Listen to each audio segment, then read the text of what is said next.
हरतालिका तीज व्रत कथा। कैसे पड़ा इस व्रत का नाम हरतालिका तीज? कठिन तप के बाद देवी पार्वती को मिले थे शिवजी। कहने को ये व्रत बेहद ही महत्वपूर्ण माना जाता है। इस दिन पूजा के दौरान व्रत कथा सुनने से ही पूजा का पूर्ण फल प्राप्त होता है। इस साल 18 सितंबर को हरतालिका तीज का व्रत रखा जा रहा है। अखंड सौभाग्य की प्राप्ति वाला यह त्यौहार हर साल भाद्रपद माह के शुक्ल पक्ष की तृतीय तिथि को मनाया जाता है। यह व्रत मुख्य रूप से सुहागिन महिलाओं के लिए खास होता है। इस दिन सुहागिन महिलाएं अखंड सौभाग्य और वैवाहिक जीवन के लिए व्रत रखती हैं। वहीं कुंवारी कन्याएं भी मन चाहा वर पाने के लिए इस दिन निर्जला व्रत रखती हैं। इस व्रत में महिलाएं मां गौरी और शिव जी की पूजा करती हैं। साथ ही सौभाग्यवती होने का आशीर्वाद मांगती हैं। विवाहित महिलाओं के लिए यह व्रत बेहद ही महत्वपूर्ण माना जाता है। इस दिन पूजा के दौरान व्रत कथा सुनने से ही पूजा का पूर्ण फल प्राप्त होता है। चलिए जानते हैं हरतालिका तीज व्रत कथा के बारे में। कैसे पड़ा इस व्रत का नाम हरतालिका तीज? पौराणिक कथा के अनुसार पार्वती जी की सखियां उनका अपहरण करके जंगल में ले गई थीं ताकि पार्वती जी के पिता उनका विवाह इच्छा के विरुद्ध भगवान विष्णु से न कर दें, क्योंकि पार्वती ने मन ही मन भगवान शिव को अपना पति मान लिया था।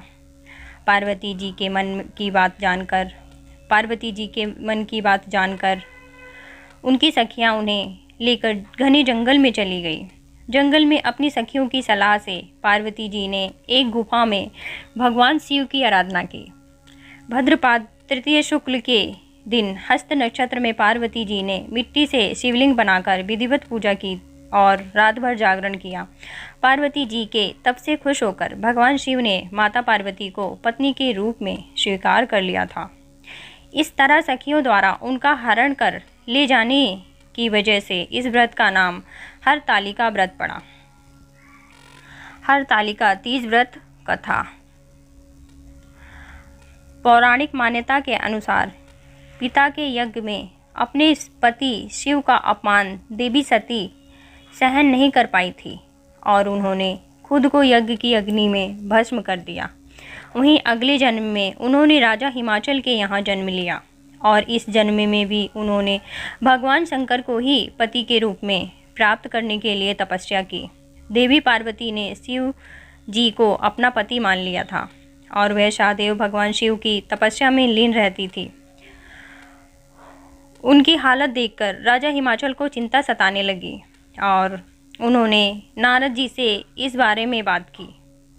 इसके बाद देवी पार्वती का विवाह भगवान विष्णु से कराने का निश्चय किया गया, लेकिन देवी पार्वती विष्णु जी से विवाह नहीं करना चाहती थी।